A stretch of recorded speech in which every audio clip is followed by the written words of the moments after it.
Wa imamuhum Abul Hasan Al-Asy'ari. Tokoh sentralnya Imam Abul Hasan Al-Asy'ari. Yang ketiga kelompoknya wal Maturidiyah. Wa imamuhum Abu Mansur Al-Maturidi. Tokohnya adalah Abu Mansur Al-Maturidi. Tiga inilah yang membentuk Ahlus Sunnah wal Jamaah. Situ ada Salafi situ? Hah? Tidak ada ya? Itulah dia. Maka otomatis kira-kira orang Riau ini secara akidahnya apa gitu? Salafi kah? Dua lapi kah? Atau tak belapi-lapi kah? Namanya. Kita harus tahu pijakan beragama masyarakat Riau adalah aswaja. Dengan ciri yang tadi, dengan definisi yang tadi. Apa alasan Anda? Ma burhanuk. Kalau bahasa gaulnya dalil. Fakta di lapangan bahwa pesantren tua yang ada di Riau ini bercorak aswaja.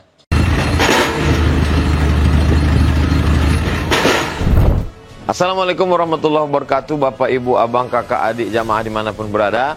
Pesantren Nurul Azhar 2 sekarang sedang pembuatan pagar. Mudah-mudahan berjalan lancar. Tanah wakaf sama seperti Nurul Azhar 1. Mari kita selesaikan supaya anak-anak penghafal Quran bisa mulai belajar di 2024. Dan mengalirlah hendaknya pahalanya untuk almarhumah ibu, almarhum ayah kita. Kita doakan, kita hadiahkan. Ini 2-3 sak semen, batu bata, kerikil, dibangunkan ke pagar, dibangunkan ke kelas, ke asrama, mengalir pahalanya. Hadiahkan untuk mereka. Anaknya dapat, orang tua pun dapat. Melalui BSI Bank Syariah Indonesia, nomornya 147 6666 666.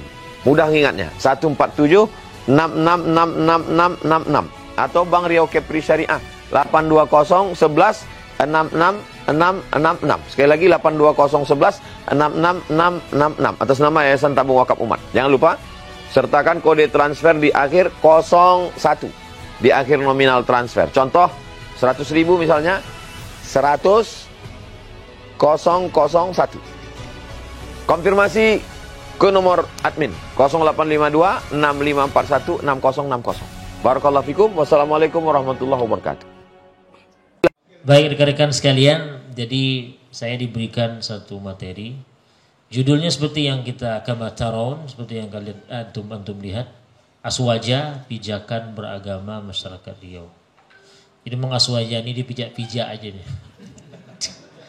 Ya, aswaja pijakan masyarakat, pijakan beragama. Maksud pijakan beragama ini artinya adalah pondasi beragama. Asas pondasi. Jadi keberagamaan masyarakat Riau di Riau itu sendiri, itu pondasinya adalah aswaja. Aswaja seperti kita tahu singkatan dari Ahlus Sunnah wal Jamaah. Nah ini perlu dibekali kepada setiap dai yang datang dan hadir ke bumi Melayu ini. Ada sebagai prolog ya, ada satu ungkapan yang saya tidak tulis di sini, dia hadirnya muncul aja sekarang. Ada namanya talabul ilmi dengan siyasatul ilmi. Talabul ilmi ini yang kita pahami ya menuntut ilmu, belajar, studi. Ada lagi yang kedua, ilmu juga ujungnya, tapi bukan talab pangkalnya, tapi siyasah. Kalau sudah siyasah kita tahu lah ya. Talabul ilmi artinya al-bahthu fil ilm, al-bahthu 'anil ilm, mencari ilmu. Bisa mungkin di bangku formal, bisa juga di luar negeri. Yang paling tinggi gelar akademiknya ya profesor umumnya kan, ataupun doktor. Itu talabul ilmi. Tapi yang nomor 2 itu namanya siyasatul ilm. Siyasatul ilm ini artinya mensiasati ilmu itu sendiri. Ini nanti ujung-ujungnya pada kasus Banser menyeruduk salah satu kajian dai salafi. Siapa namanya lupa saya. Dr. Syafiq Salamat. Kan timbul isu itu. Ada di media televisi nasional yang situ dihadirkan pakar untuk bicara. Nah, situ salah seorangnya ada anggota MUI pusat. Nah, yang menarik itu adalah dai yang bersangkutan itu dianggap belum mendapatkan standarisasi MUI gitu. Nah, ada satu yang menimpali, standarisasi apa lagi gitu. Dia sudah doktor gitu. Nah, doktor, bahasa Arab oke, lulusan Madinah. Nah, kalau saya diundang saya akan jelaskan yang ini nih. Beliau sudah doktor, itu kita sepakat. Kan ada DR di depannya kan. DR. Dan tentu ada syahadah, ada ijazah. Gelar akademik di depan dengan ijazah yang dimiliki itu tanda pernah kuliah.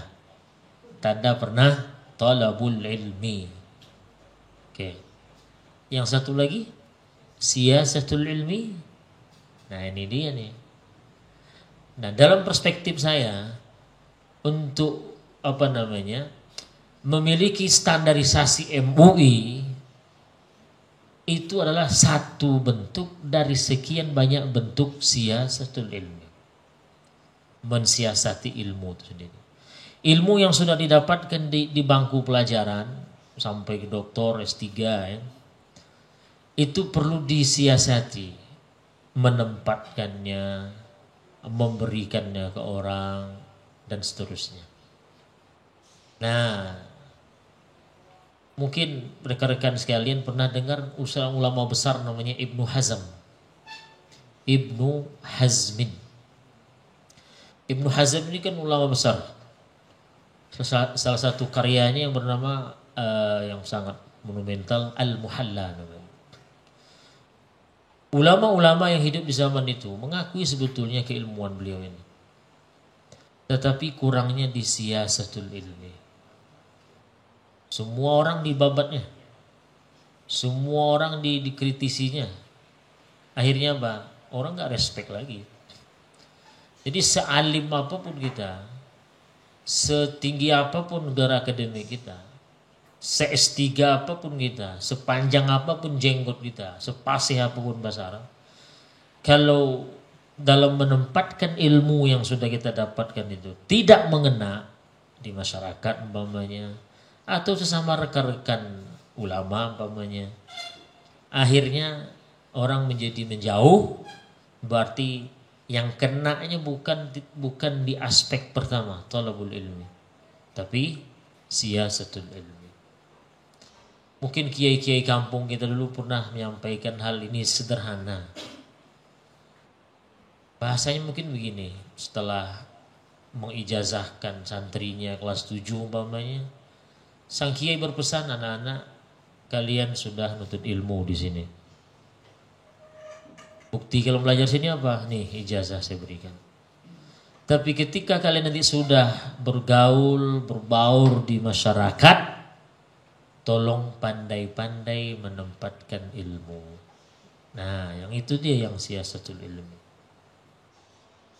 Jadi, hubungannya dengan tema kita adalah dalam rangka untuk menempatkan ilmu secara siasat tadi, secara baik di tengah masyarakat adalah kita harus tahu seperti apa peta ideologi masyarakat di mana kita akan terjun di situ.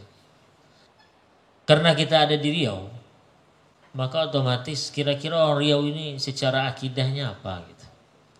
Salafi kah, dua lapi kah, atau tak belapi-lapi kah, namanya. Kita harus tahu. Sama seperti saya mau disuruh jadi dai ke Arab Saudi. Nah, saya ada terbayang itu Arab Saudi saya cara main. Saya jadi dai di situ umpamanya. Karena kita ada punya background itu. Maka di sini disebut aswaja pijakan beragama masyarakat Riau. Jadi di sini untuk menyadarkan para rekan-rekan sekalian dan saya terutama bahwa masyarakat kita itu sudah punya satu konsep atau latar belakang akidah. Yang itu mereka dapatkan dari orang tua. Kita hadir belakangan. Nah, kita harus tahu khalfiyah aqdiyah mereka apa? Background akidah mereka apa? Nah, jawabannya adalah langsung ke jawaban saja, aswaja. Orang-orang yang ada di sekitar kita, mungkin ada yang dari kita, ada di Meranti tadi dari mana, masyarakat di mana yang kita dakwah itu disadari atau tidak, itu background pemikiran akidahnya aswaja secara umum. Soal nanti ada syubhat, ada doktrin, ada pemahaman yang ini, itu berarti datangnya belakangan. Tapi secara yang mendasar, pijakan beragama masyarakat kita di Riau ini adalah aswaja. Baik, mari kita lihat.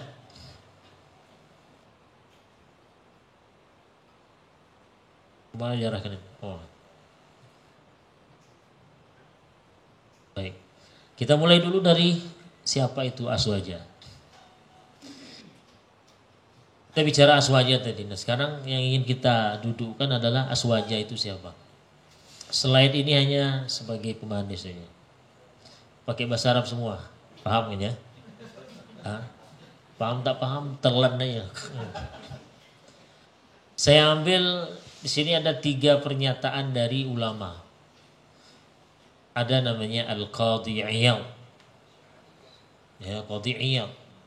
Beliau punya buku syarah atas Sahih Muslim. Jadi kan Imam Muslim punya buku hadis tuh, Sahih Muslim. Nah, salah seorang yang mensyarahnya adalah Al-Qadhi Iyad. Itu pun beliau melanjutkan syarahan ulama sebelum dia. Jadi judulnya itu Ikmalul Mu'lim bi Fawaidi Muslim. Kemudian yang kedua saya ambil dari Imam An-Nawawi. Imam An-Nawawi yang dimaksud bukan yang asal Banten, tapi yang asal dari Syam. Saya ambil dari kitabnya yang bernama Tahdzibul Asma wa Sifat. Yang ketiga saya ambil dari salah seorang ulama besar juga sezaman dengan Ibnu Taimiyah, yaitu At-Taqi atau Taqiyuddin As-Subki. Beliau punya kitab namanya As-Saifus Saqil. Kemudian yang keempat saya ambil dari salah seorang ulama besar mazhab Hambali. Yang ini disinyalir salah seorang guru dari Muhammad ibn Abdul Wahab, syekhnya para Wahabi. Namanya As-Safarini. Beliau tokoh, diakui salah seorang tokoh mazhab Hambali di zamannya. Nah, saya ambil 4 ini untuk menunjukkan ya aswaja itu siapa.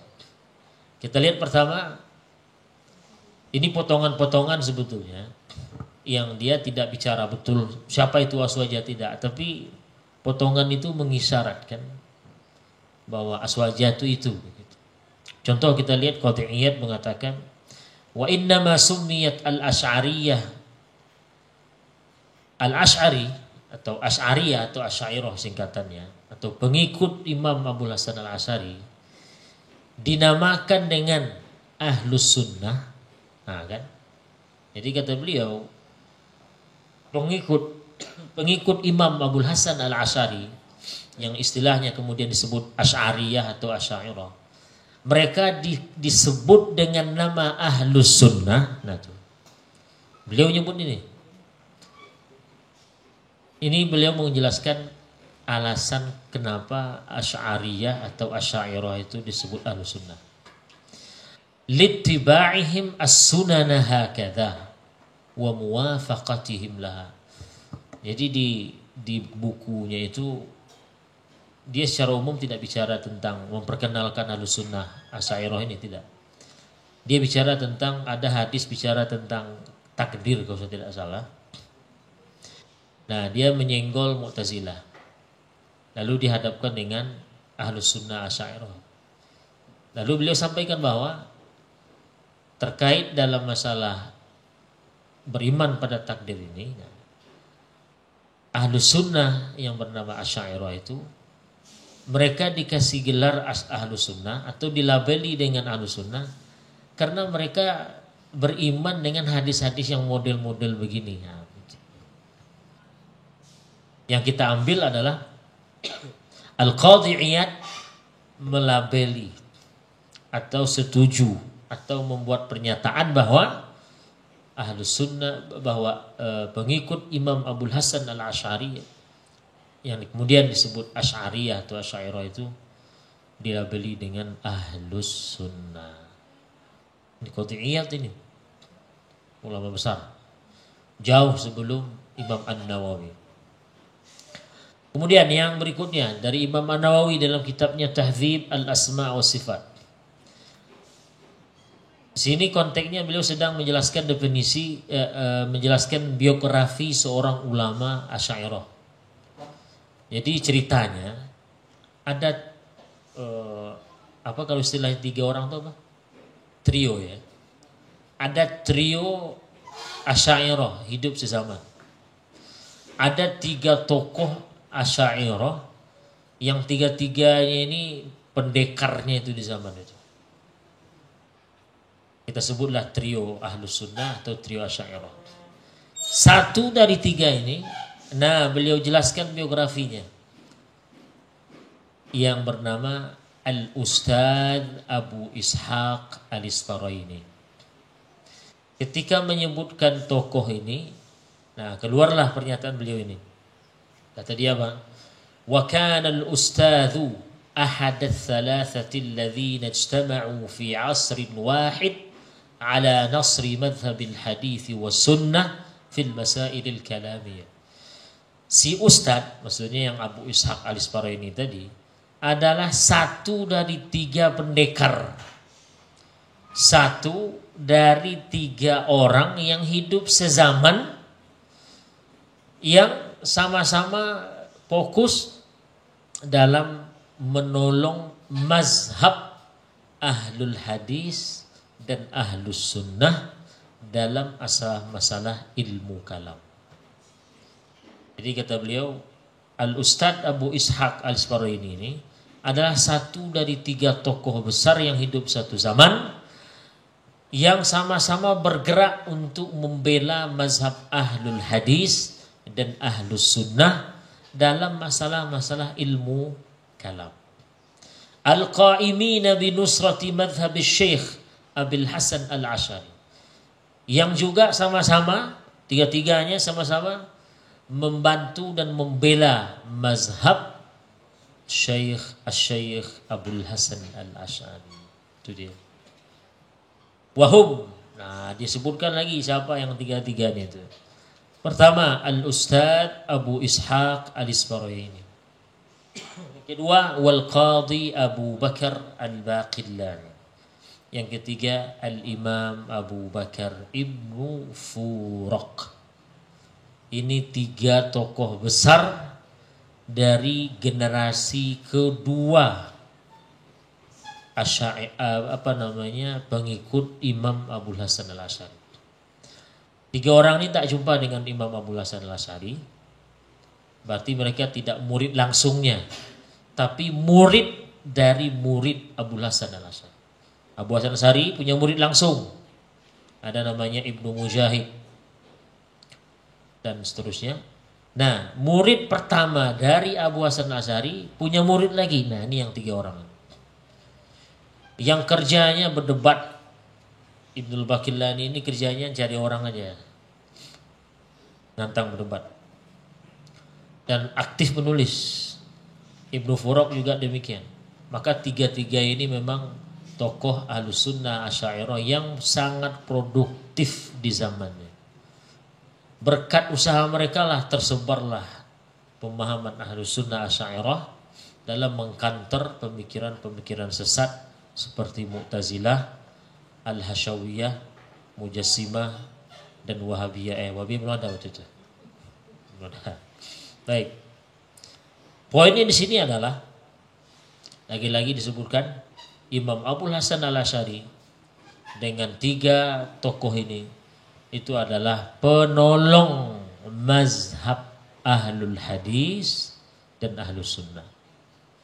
Tak mungkin kan tokoh sesat menolong mazhab ahlul haq, ahlus sunnah. Sudah berapa? 2. Ini ada makan siangnya kan? Oh, enggak ada. Ya, semua kita musafir. Kulluna musafirun fi hadhihi dunya.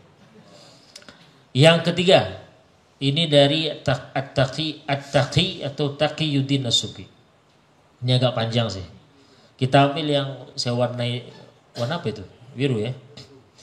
Kata beliau, wal firqatul asy'ariyah humul mutawassitun fi dzalik. Wa huwa al-ghalibun min asy-Syafi'iyyah wal Malikiyyah wal Hanafiyyah wa fudala al-Hanabilah wa sa'irin nas. Kata beliau begini.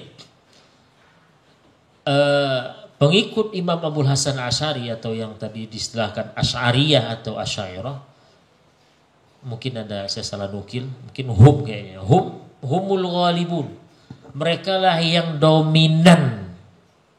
Mereka lah yang mayoritas pada kalangan ulama-ulama Syafi'i, ulama-ulama Maliki, ulama-ulama mazhab Hanafi, dan tokoh-tokoh besar dari kalangan mazhab Hambali wasairin nas. Bahwa lagi ada wal asy'ariyatu a'daluha li'annaha banat usulaha 'ala al-kitab was sunnah wal 'aqli sahih. Kata dia, sebelumnya beliau bicara tentang kata beliau ada 3 kelompok mutakallim, ahli kalam. Asy'ari, Mu'tazilah, Hasyawiyah. Dia bandingkan dari 3 ini yang paling paten itu Asy'ari, kata dia. Kenapa? Karena Asy'ariyah ini itu membangun prinsip pemahamannya itu berdasarkan Al-Quran, berdasarkan sunnah, dan nalar yang benar.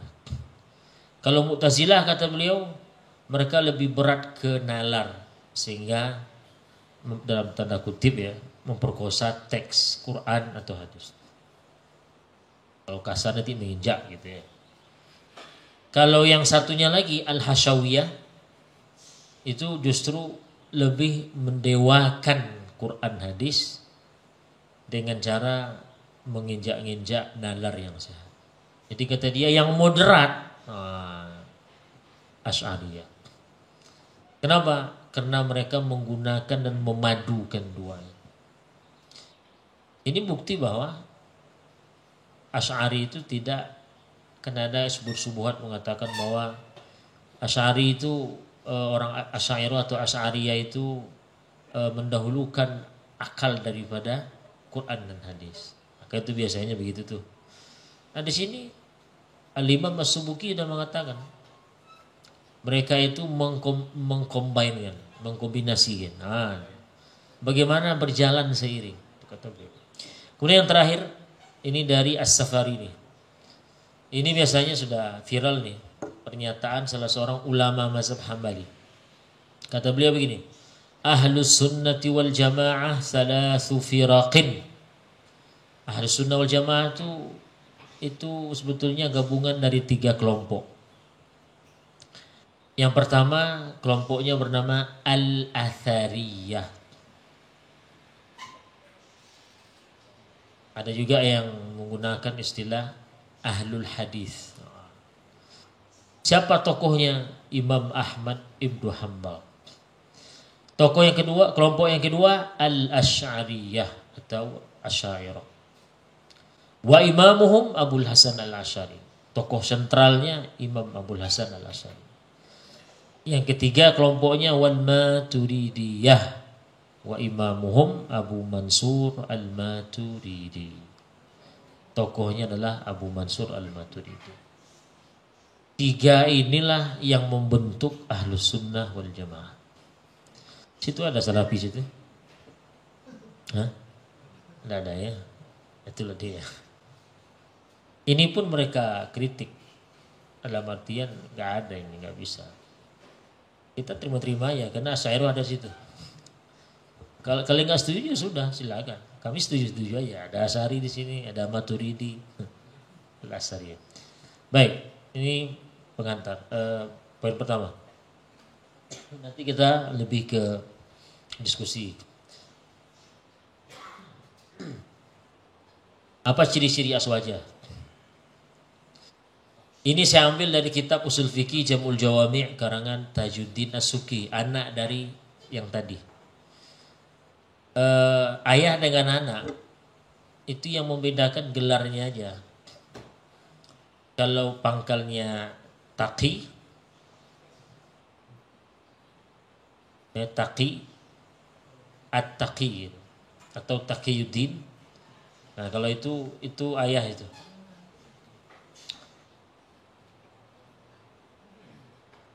Kalau Tajuddin atau At-Taj seperti di sini tertulis At-Taj itu anaknya. Anaknya tuh. Dia punya buku usul fikih yang terkenal itu, yang dihafal, yang dipelajari, namanya Jam'ul Jawami' fi Usul Fiqh.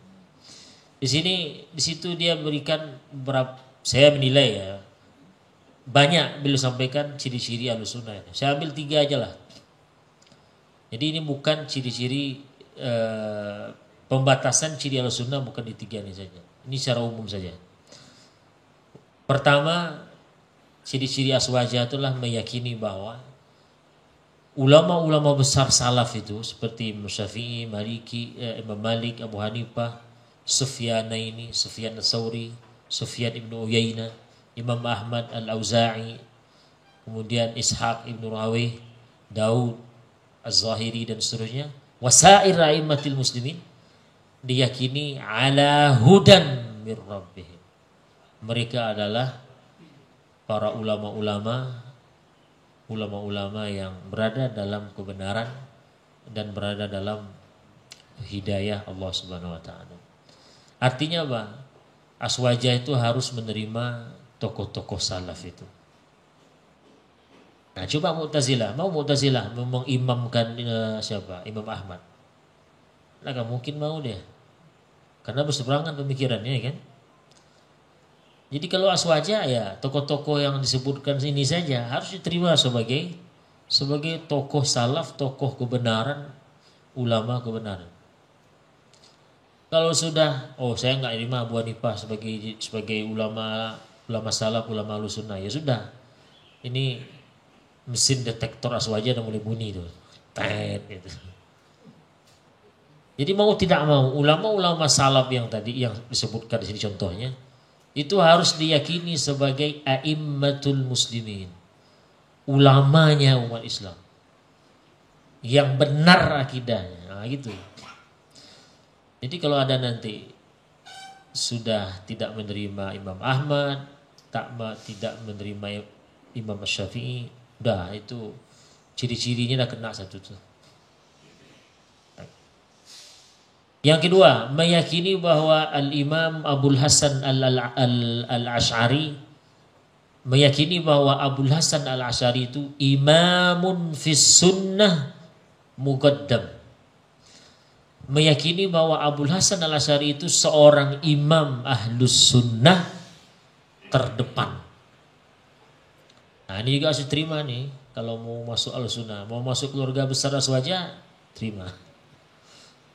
Nah, di sini Mu'tazilah nggak mungkin juga akan terima dia. Jadi kalau ada Abu Hasan Al-Asy'ari, imam bid'ah, ya sudah, berarti ini indikatornya sudah ada satu. Berarti ini pijakannya bukan aswajah. Yang ketiga, wa anna tariqa Syekh Al-Junaid wa sahbahu atau wa sahbihi tariqun muqawwam. Ini sufi, ini tasawuf nih. Dan meyakini bahwa tariqatnya Imam Al-Junaid dan kawan-kawannya, kan bukan beliau saja yang sufi itu. Artinya tariqat Imam Al-Junaid dan yang seafiliasi, yang sejalan itu adalah tariqat yang benar. Jadi kalau ada yang sudah anti-anti tasawuf, nolak Imam Al-Junaid, itu juga bisa jadi dia bukan aswajah itu. Ibnu Taimiyah saja itu sangat bahasanya sangat mengidolakan Imam Al-Junaid ini. Kan Mungkin sebagian kita ada yang sampai ke benaknya informasinya bahwa Ibnu Taimiyah anti tasawuf. Faktanya tidak. Anti tasawuf menyimpang, iya. Kenapa? Karena beliau ditemukan tulisan-tulisannya yang menyanjung Imam Al-Junaid. Al-Junaid siapa yang tak tahu? Beliau tokoh besar dalam dunia tasawuf.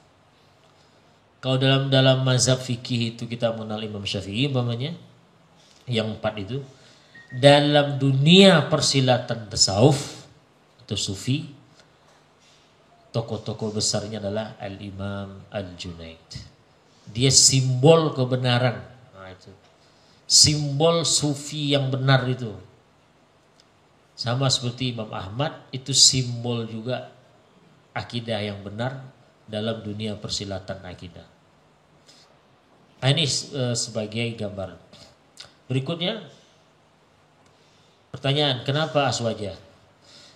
Kenapa pijakan beragama masyarakat Riau itu harus aswaja? Kenapa enggak Syiah ya kalian namanya kan? Atau langsung aja lah, kenapa enggak Salafi aja? Kenapa Anda wahai pemateri mengklaim? Wah, kan saya sekarang posisinya mengklaim. Ana ad-da'i, saya mengklaim bahwa pijakan beragama masyarakat Riau adalah aswaja. Dengan ciri yang tadi, dengan definisi yang tadi. Apa alasan Anda? Ma burhanuk. Kalau bahasa gaulnya dalil. Mana dalil? Ya kan? Mana dalil? Dalilan di. Ini orang dalilnya gitu kan. Oke, dalilnya tentu bukan dari Quran hadis. Karena enggak mungkin Nabi bilang mujtama'u Riau ahlus sunnah. Enggak mungkin.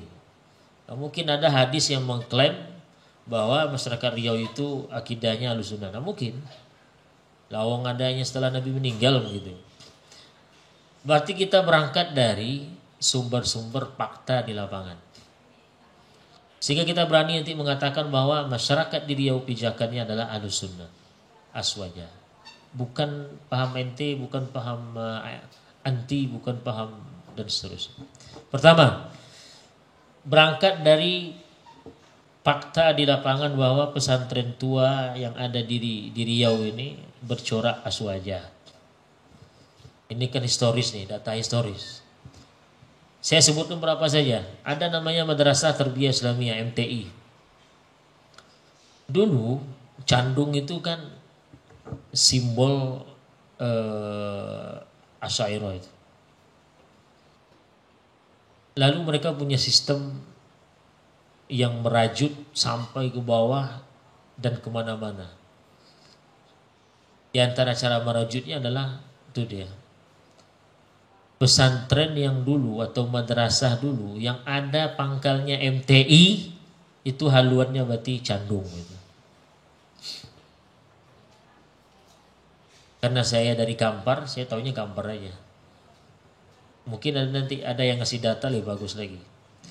Coba cek di daerah para asatidz masing-masing, sekolah-sekolah lama dulu. Kalau ada di ijazahnya, syukur-syukur masih ada palangnya. Di depannya MTI, itulah dia singkatan, kepanjangannya, Madrasah Tarbiyah Islamiyah. Itu dulu adalah kunci itu. Kunci yang menunjukkan bahwa lembaga pesantren ini atau madrasah ini haluannya bermuara dari sana, dari Candung. Nanti ijazahnya juga dari sana. Nah, di Kampar itu ada MTI Gona namanya. Ada MTI apalagi ada yang dari sana langsung. Ada 2 yang terkenal MTI waktu itu. Sehingga ustaz yang dari kampung saya, bahkan orang tua saya itu tamatan sana. Madrasah Tarbiyah Islamiyah Air Tiris Gona. Satu lagi apa? Ada yang dari Kampar? Ada? Nah dong. Nah dong ya. Nah dong Ustaz. Allah. Jadi Madrasah Tarbiyah Islamiyah itu simbol itu MTI. Mungkin sama lah kayak Gontor lah ya. Gontor itu kan udah punya cabang resmi, ada dia yang dia nggak cabang resmi tapi dibangun oleh alumni, itu pasti ada kesamaan. Kalau mau nginduk ke kami, ini tolong pakai ini ya gitulah. Cuman itu tadi pesantren yang pakai label MTI ini untuk sekarang mungkin susah nyarinya, susah. Paling-paling mungkin pesantren Al Munawwarah yang di Tangerang Timur itu mungkin masih menggunakan MTI. Yang kedua Darun Nahdhah Bangkinang, ada alumni Darun. Nggak ada ya, Ustaz Fauzi bukan ada. Alumni Darun Nahdhah. Darun ini agak sedikit unik. Kalau saya tidak salah ingat, dia tidak secara tegas melabeli MTI gitu, Madrasah Tarbiyah Islamiyah Darun Nahdhah Bangkinang. Sehingga ada persepsi waktu itu Darun Nahdhah ini abu-abu. Karena nggak jelas kemana nih arahnya. Sehingga timbullah image bahwa Darun Nahdhah itu Muhammadiyah. Ibu saya alumni sana. Kata dia enggak. Buyanya, kiainya.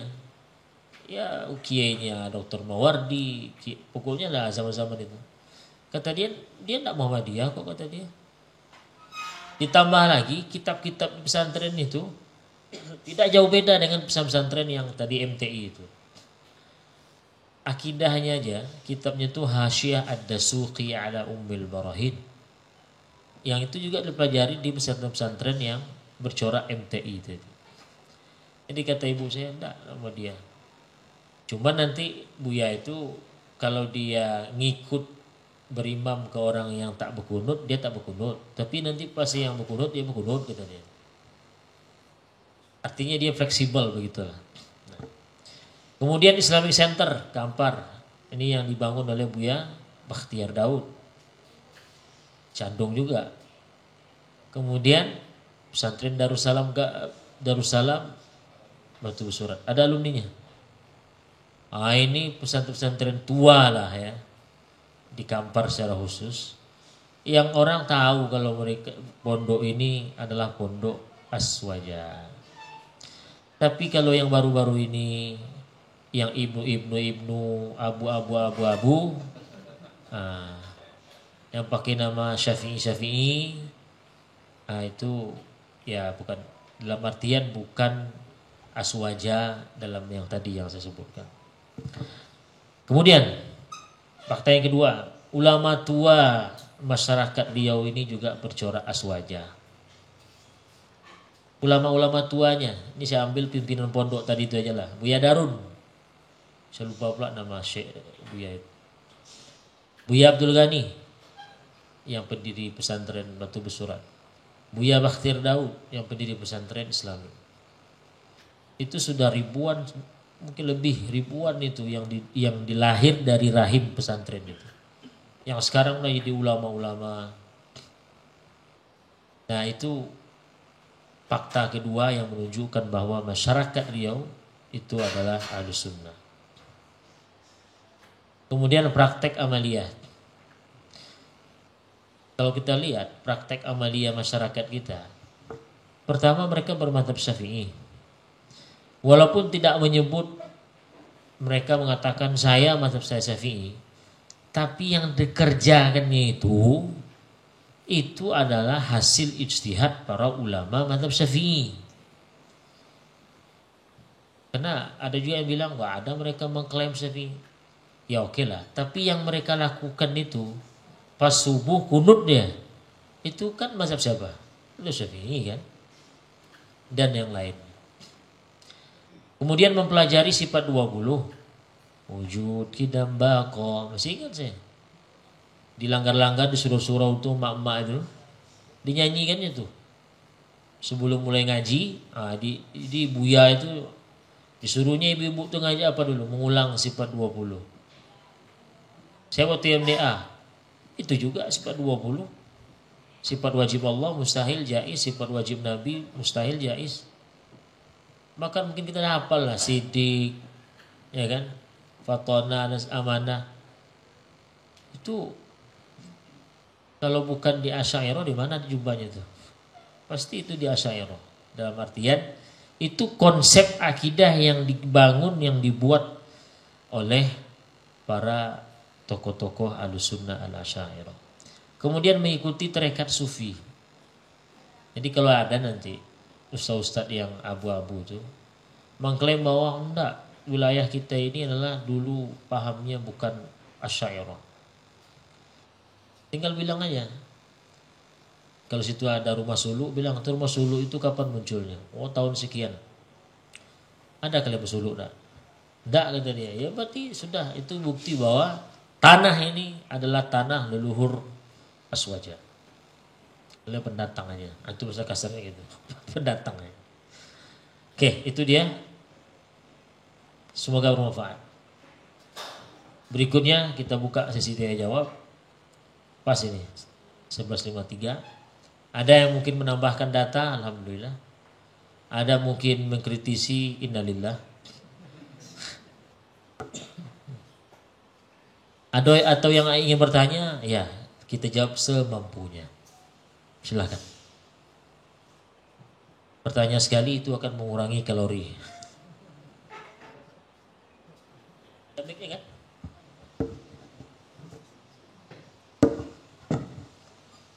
Bismillahirrahmanirrahim. Assalamualaikum warahmatullahi wabarakatuh. Warahmatullahi wabarakatuh. Yang berbahagia Ustadz, saya ingin menyampaikan dulu bahwa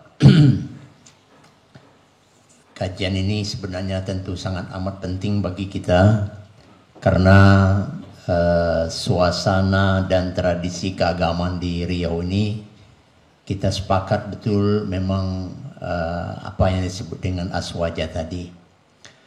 Cuman ada beberapa hal yang mengkhawatirkan.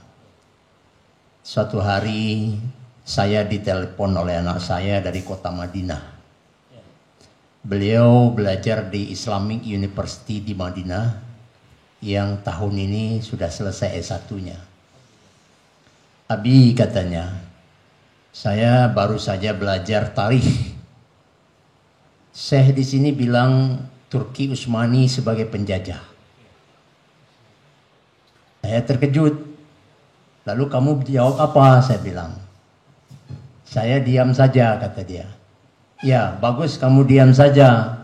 Karena kalau kamu berkomentar dan menentang pula, mungkin kamu dipulangkan nanti, saya bilang. Siasati itu, saya bilang. Dengarkan saja sebagai informasi dan tentu kemudian kita pelajari dengan seksama. Itu satu contoh, Ustaz, bahwa dari sononya sudah terjadi begini. Saya khawatir di Riau Pekanbaru nanti akan ada dua muara besar. Satu, mereka-mereka yang datang dari Madinah yang seperti yang saya katakan ini, yang mungkin tidak aswaja, yang mungkin menganggap aswaja ini juga bid'ah, salah dan sebagainya. Yang satu lagi mungkin mereka-mereka sarjana-sarjana kita yang tamatan Kairo, Mesir, Al-Azhar, yang kemudian datang kemari dengan membawa warna yang berbeda lagi, yang kita sebut dengan aswaja tadi. Ini akan terus berjalan dan berjalan, akhirnya akan membelah umat tetap seperti ini. Ini kenyataannya hari ini. Dari sini timbul pertanyaan, apakah kita akan membiarkan ini berjalan sebagai satu kemestian? Biarkan ini berkembang di masyarakat. Karena kalau kita halangi juga seperti tidak akan mungkin terhalang. Yang diperlukan adalah bahwa bagaimana ustadz-ustadz kita memberikan penjelasan-penjelasan sebagai benteng daripada akidah aswaja tadi. Itu yang pertama. Yang kedua, Ustadz, kalau kita bicara aswaja, al-sunnah wal jamaah, ini kan sebetulnya kita bicara tentang prospek atau dalam sisi aspek akidah. Atau lebih tepat lagi dari segi ilmu kalam. Bukankah Abu Hasan al-Asy'ari adalah tokoh ilmu kalam? Yang itu hari, tempo hari sebelum itu dia adalah Mu'tazilah. Dan mencampakkan jubah Mu'tazilahnya, kemudian menemukan sebuah metodologi pemikiran baru dalam ilmu kalam yang kemudian disebut dengan Ahlussunnah wal Jamaah ini. Apakah kita akan mengatakan pengembaraan akal pikiran kita dari segi ini berhenti sampai di sini? Dengan perkembangan teknologi sekarang ini, kita tidak akan meneruskan ijtihad kita tentang akidah ilmu kalam ini kepada yang selanjutnya, atau kita hanya berhenti bahwa aswaja inilah satu-satunya kebenaran mutlak akidah ilmu kalam yang harus dijadikan pijakan bagi umat Islam Indonesia, khususnya Riau, untuk sebagai landasan beragama itu tadi. Nah, terus yang ketiga, apabila disebut Ahlussunnah wal Jamaah, ada 3 pilar yang tergabung di dalamnya, yaitu akidah kembali kepada Asy'ari atau Imam Maturidi, dan yang kedua fikih kembali kepada Imam Syafi'i dan Imam Mazhab yang 4 itu, dan yang ketiga kalau tasawufnya ataupun tarekatnya kembali kepada Imam Junaid al-Baghdadi ataupun Imam Ghazali tadi. Artinya ada 3 pilar yang tidak bisa dipisahkan sama sekali. Maksud saya, bagaimana misalkan kami di Muhammadiyah nih, terus terang, kita tidak mengenal ada istilah thariqat. Kita juga tidak mengenal ada istilah tasawuf. Bahkan ada banyak persinggungan yang mesti didudukkan dalam perkara-perkara ini. Kalau kita di Muhammadiyah menggunakan namanya tarjih. Nah, ini apakah tidak termasuk kami Ahlussunnah wal Jamaah, atau lebih senang lagi katakan misalnya macam Salafi tadi, apakah mereka tidak termasuk Ahlussunnah wal Jamaah, atau bagaimana kedudukan perkara ini? Terima kasih. Assalamualaikum warahmatullahi wabarakatuh. Baik, langsung dijawab Pak ya. 1 tapi 3. Wah, ini trinitas. 1 penanya tapi isinya 3 pertanyaan. Nanti kalau masih tersisa kita buka lagi. Pertama, Turki itu menjajah. Kemudian ada 2 muara besar atau ada 2 poros besar. Baik, begini Pak. Perkembangan dakwah Salafi itu kan berawal dari, kalau Saudi ya, itu berangkat dari gerakan dakwahnya Syekh Muhammad bin Abdul Wahab. Diakui ataupun tidak, itu sudah masuk dalam ranah politik. Artinya Syekh Muhammad bin Wahab itu tidak hanya sekedar menyebarkan dakwahnya, tapi juga sudah diboncengi dengan kekuasaan. Sehingga bergabunglah antara pemikiran dengan senjata. Yang senjata itu komandannya Muhammad ibn Saud. Kalau pemikiran itu Syekh Muhammad bin Abdul Wahab. Yang menariknya, ini kata ahli sejarah, di awal-awal pergerakan dakwah Syekh Muhammad bin Abdul Wahab itu, mereka tidak mau menyentuh ranah bau-bau politik dengan Turki Utsmani. Karena mungkin baru-baru berkembang. Maka mereka tidak mau mengganggu singa sedang tidur. Hanya fokus menyebarkan pemikiran syirik. Ayo berantas syirik dengan konsep mereka, gitu ya. Tapi ketika mereka mungkin sudah merasa ada punya kekuatan massa, sudah mulai menyebar luas, itu mulai ada penambahan cara sudah mulai ada keberanian. Mulailah menganggap Turki Utsmani itu negara syirik. Mulailah berani mengatakan Khilafah Utsmaniyah itu membacking amaliyah syirik. Mulai itu. Akhirnya karena mungkin tak tahan oleh pembesar daulah atau katakanlah Khilafah Utsmaniyah, akhirnya betul-betul dikirimlah pasukan ke sana, dibabat habis. Saudi itu kan 3 periode Pak, 3 kali jatuh bangun tuh. pendiri pertamanya ya Syekh Muhammad bin Wahab dengan yang satunya yang setelahnya penguasanya lah Muhammad bin Su'ud. Itu habis dibabat oleh Turki Utsmani. Habis sampai ke pusat pemerintahannya itu dibumbui hanguskan. Tapi mungkin karena sudah mendarah daging semangat mereka itu, bangkit mereka lagi, mulai lagi berdakwah, syiar lagi. Akhirnya dikirim lagi pasukan oleh Turki Utsmani, dibabat lagi.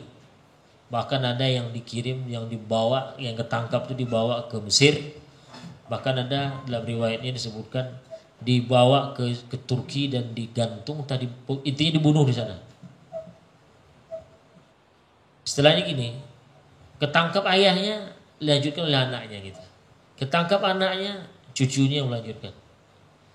Nah barulah terakhir itu mereka berhasil sampai hari ini mendirikan sebuah negara. Jadi singkatnya, pergerakan dakwah salafi yang awal di Jeddah, di Najd itu tidak bisa dilepaskan dari politik.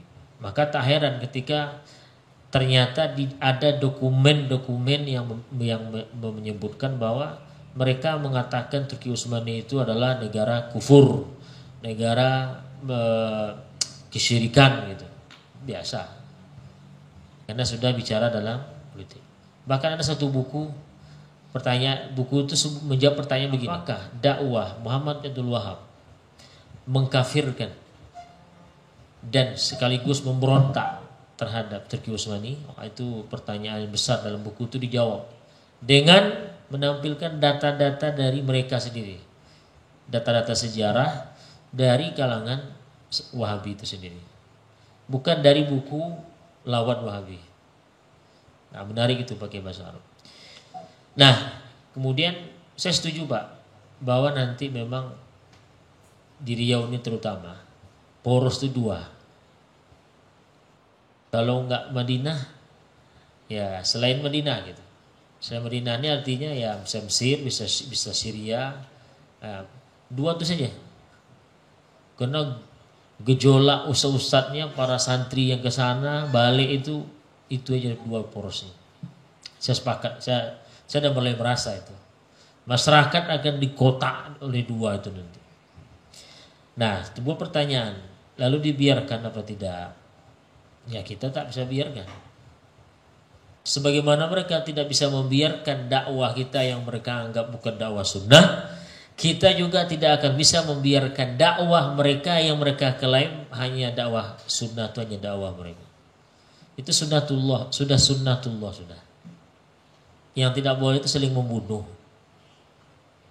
Kita ambil parang, ya kita sikat, sembelih, itu jangan sampai. Tapi saling menyerang dalam artian pemikiran dibalas dengan pemikiran. Ini menuduh ini amaliyahnya salah. Nah yang tertuduh salah berikan dalil, sampaikan. Situ ngajak berdebat, oke mari kita berdebat. Itu harus mutlak. Nggak boleh lari. Nggak bisa itu dipandang enteng. Harus lu jual gue beli. Begitu istilahnya.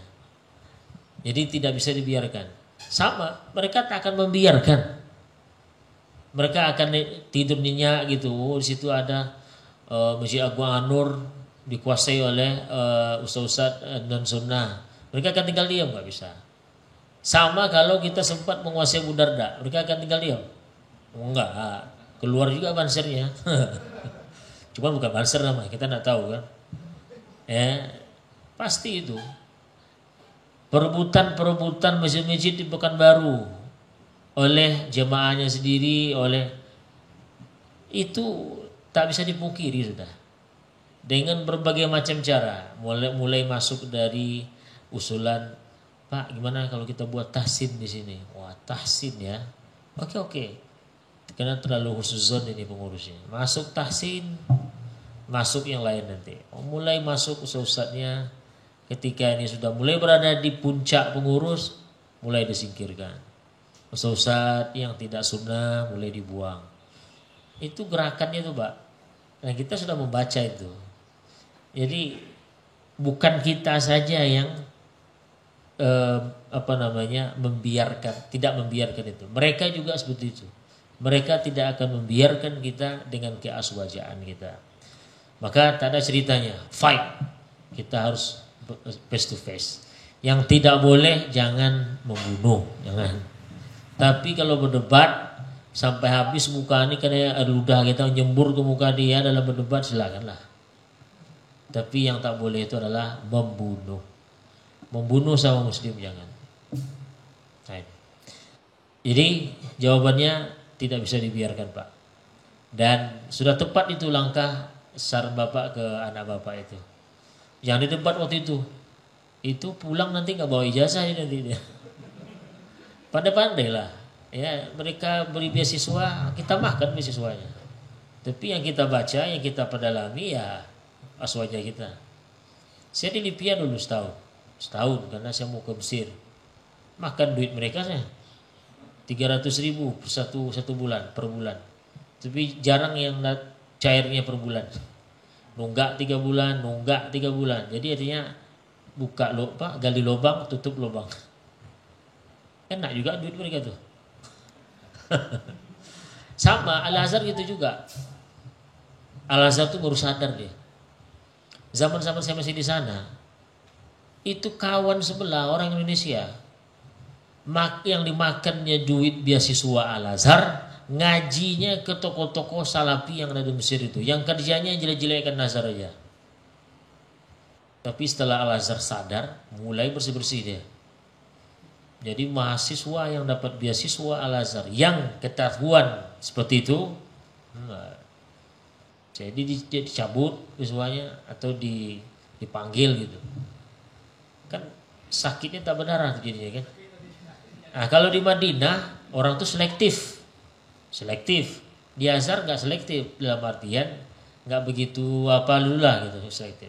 Di Madinah jangan coba ketahuan nanti punya di lemari ada buku ilmu kalam atau buku Asy'ari, dilaporkan jadi pulang sudah. Nah mereka ketat di situ. Nah kalau di Azhar baru sadar. Nah karena baru sadar terlambat, udah banyak yang tamat sudah. Jadi jangan heran nanti Bapak Ibu, dia LC mana Ustaz? Kairo. Tengok, kok LC Madinah. Jadi LC Azhar rasa LC Madinah. Itu dia.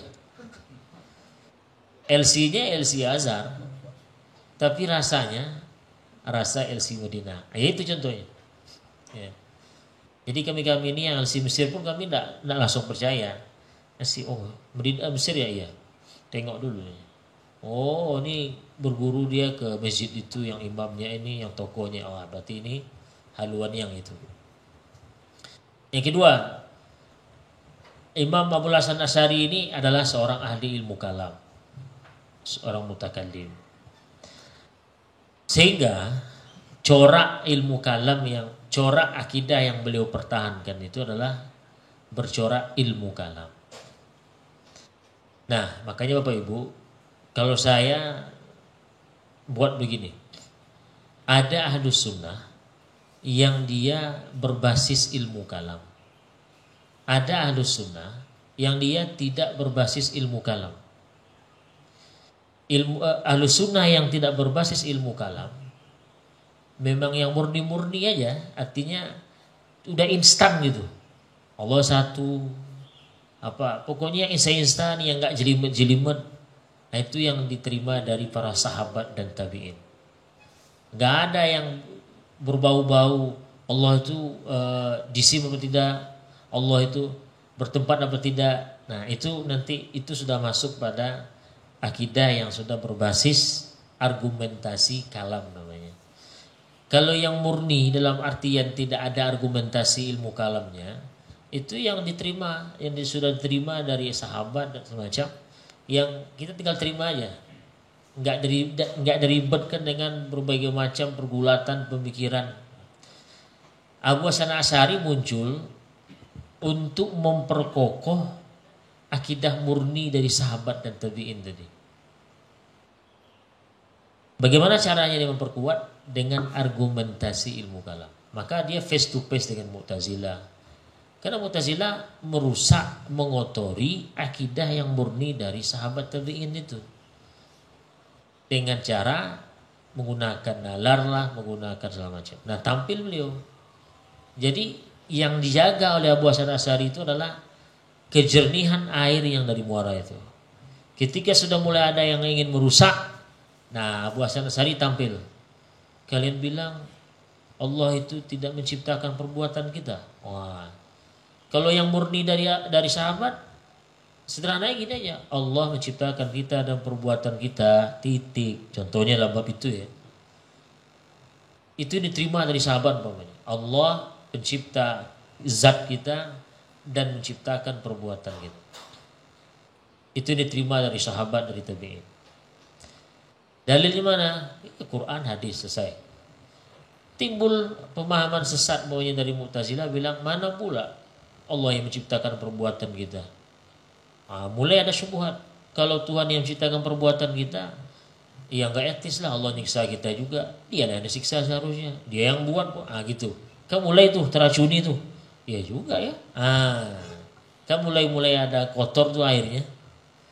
Maka tugas Imam Abu Hasan Asy'ari membersihkan yang kotor-kotor itu.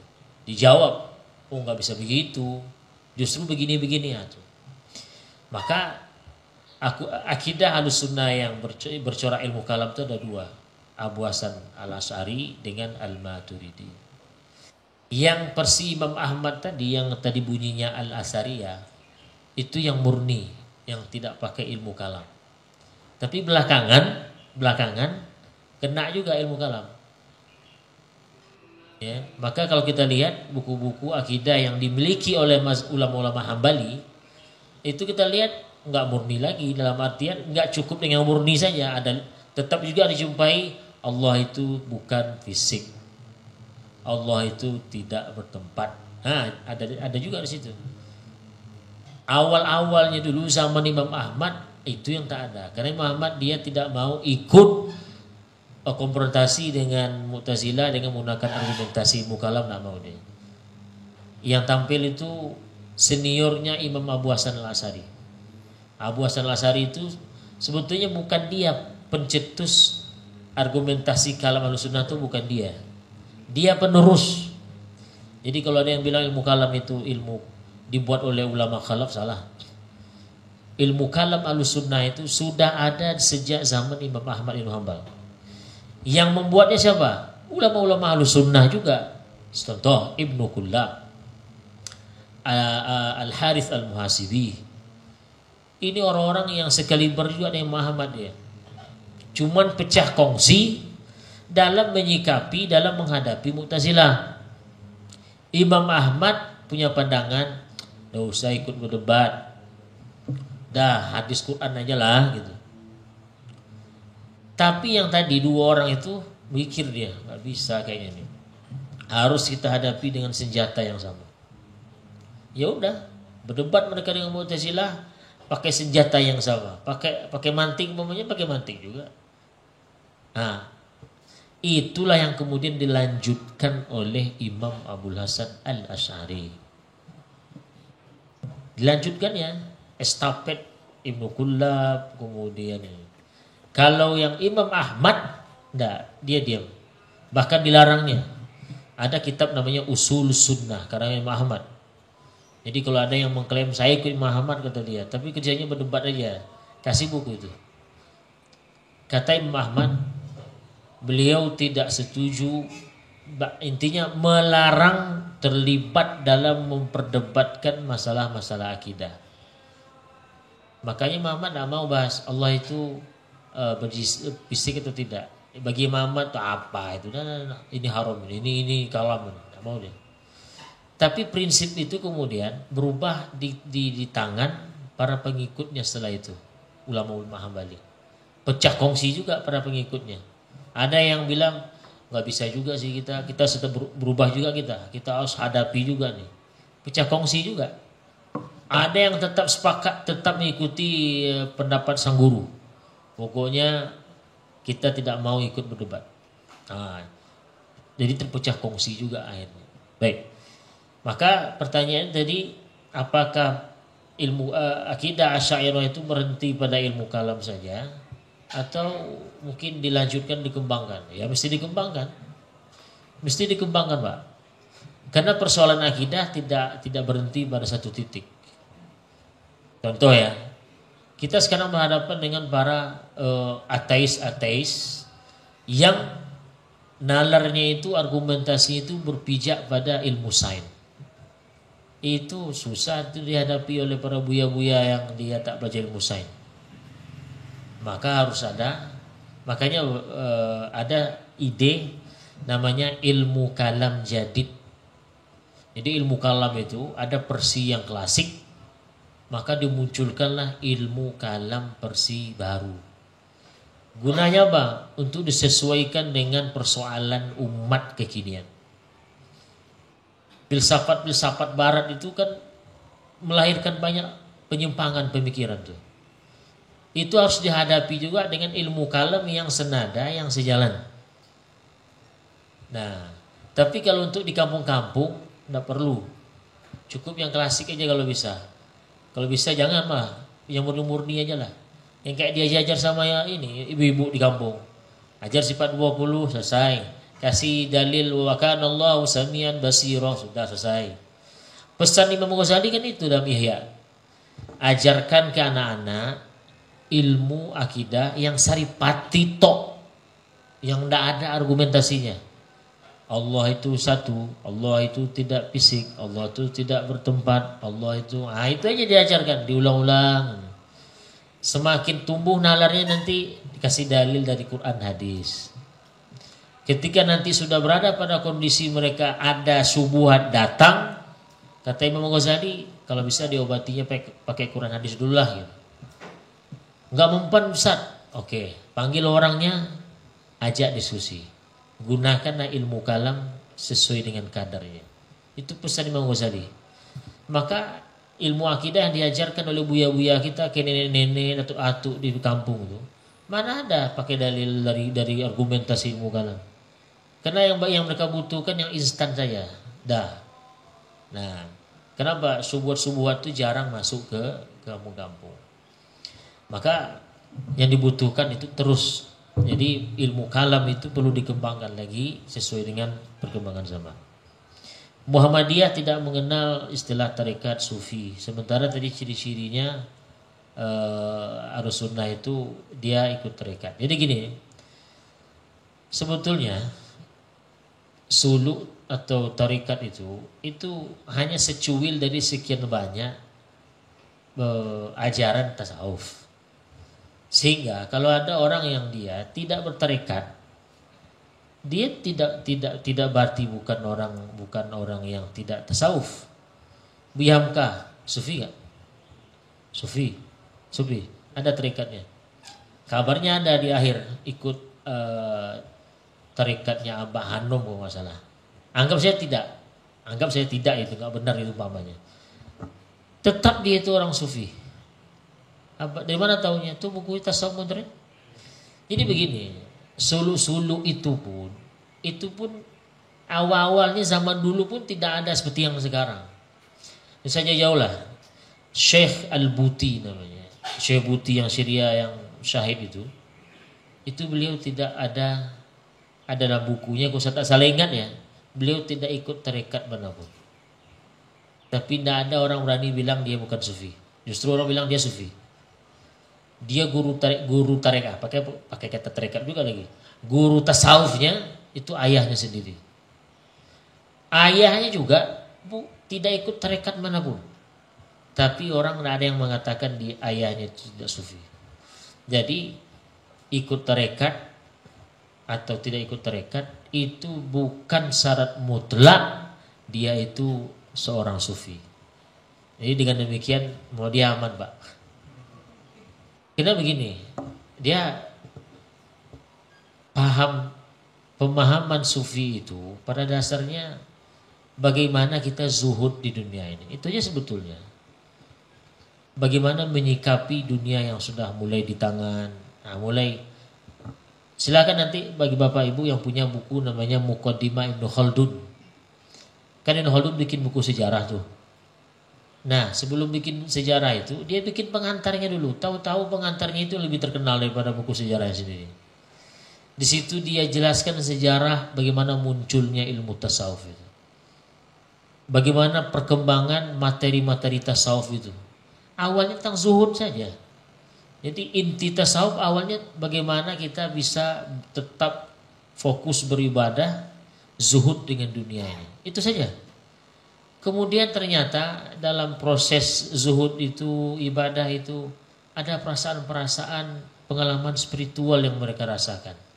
Oh, mulai nambah satu pembahasan pula terkait dengan pembahasan hal-hal yang dijumpai dalam pengalaman spiritual tadi. Muncul istilah maqam, muncul istilah ahwal. Nah, sampai ujung-ujungnya nanti itulah muncul istilah wahdatul wujud segala macam.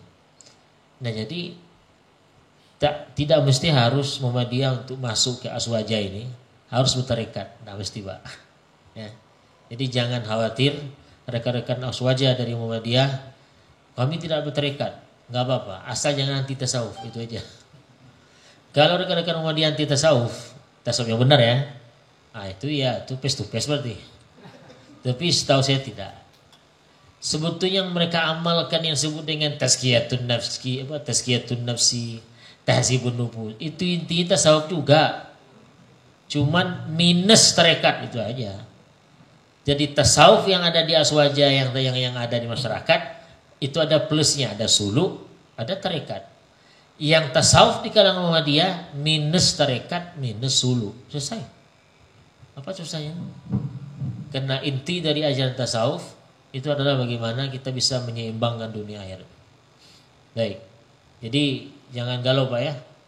Tetap Muhammadiyah keluarga besar aswaja. Baik.